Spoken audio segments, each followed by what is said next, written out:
On parle de plus de 60% de la population jeune, dont plus de 15 millions ont moins de 25 ans. Il est pour moi judicieux de limiter les mandats. Le mandat présidentiel au Cameroun a une durée de 7 ans, renouvelable une fois. Une illimitation que certains citoyens n'apprécient guère.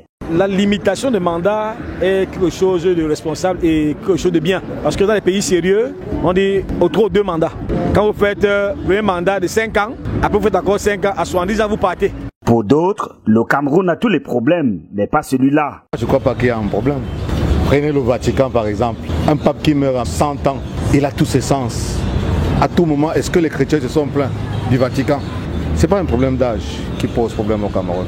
C'est nous-mêmes les Camerounais. C'est la mentalité. L'intéressé a fait confiance à tout le monde.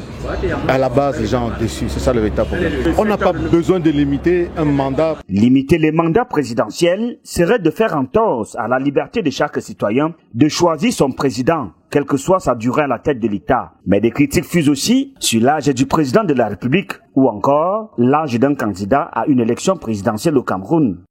Je trouve vraiment anormal qu'on soit gouverné par une personne un nonagénaire. C'est des personnes qui doivent nous conseiller. En termes de mobilité, même c'est des gens qui ne marchent pas dans le pays. On ne peut pas gouverner un pays qu'on ne visite pas. Encore 5 mois environ et la prochaine élection présidentielle se tiendra au pays. Pas de doute que ces sujets et bien d'autres seront développés durant la campagne.